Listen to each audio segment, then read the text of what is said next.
Oh my God. So, in my video of stating that, in this instance, Iran is actually uh, was attacked first. And as of this incident, there was no plans for Iran to attack us.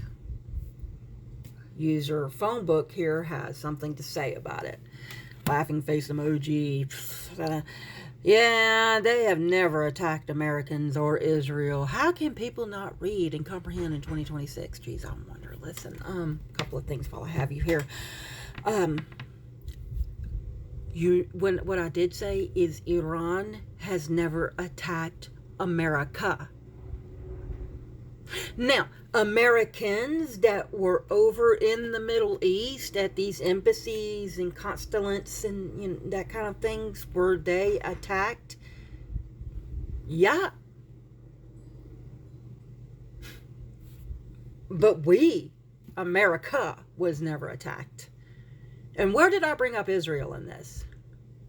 It's really sad that we seem to be caught back into allowing another country to drag us into their fucking little scrimmages with Iran.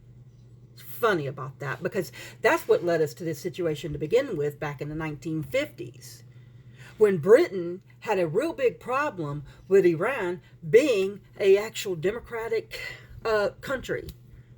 You know, way back in the 50s, they were democratic, had a democratically elected leader that nationalized their oil. So Iranians were getting the profit of their minerals out of their own ground. But Britain didn't like that. And Britain came over here and said, hey, U.S., let's attack them because I don't like that they're nationalizing, their oil. Because that's going to cut me out. And I can't go on to get the biggest company, BP, who would later become responsible for the shit that happened on the horizon, but that's a whole different thing. But BP, yeah, fucking BP, so they can make billions upon billions of dollars off of the backs of other people instead of giving it to the people who live in Iran. Dear God in heaven. That's when we went over there and destabilized, overthrew a coup. We committed a coup in Iran and overthrew their democratically elected leader and installed the Shah, who then went on to bring about the theocracy that we now see in Iran. Maybe if we would have fucking stayed out of Iran's business, we wouldn't be in this situation. It's kind of like what happened between Iraq and Iran. Maybe if they would have stayed the fuck out of Iran, they wouldn't have dealt with what they had to deal with. Maybe if Israel would have stayed the fuck out of Iran, they wouldn't be dealing with what they're dealing with now. Maybe if Israel hadn't have drug us into this fucking shit, we wouldn't be where we are today. But here we are. And each and every time, it is because outward forces attacked Iran. And Iran was fucking defending itself.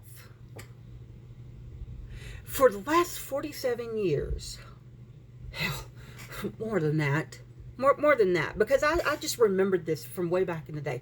We have been told that Iran was 6 months away, Iran was 2 days away, Iran was a week away, Iran was this much away from getting nuclear boom booms.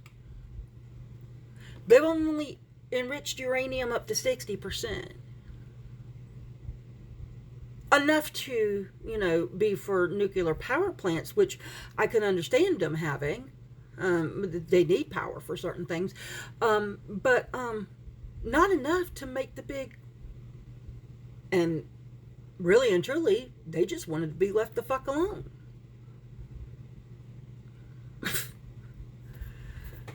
Americans being over in that area for work, for travel, for whatever, and happen to get caught in the crossfires of this, or happen to be targeted because the country that our service members happens to be in starts shit, doesn't mean that they were planning to do shit. Anyway, maybe you can start reading and comprehending in this of this year of somebody's Lord 2020 fucking 6.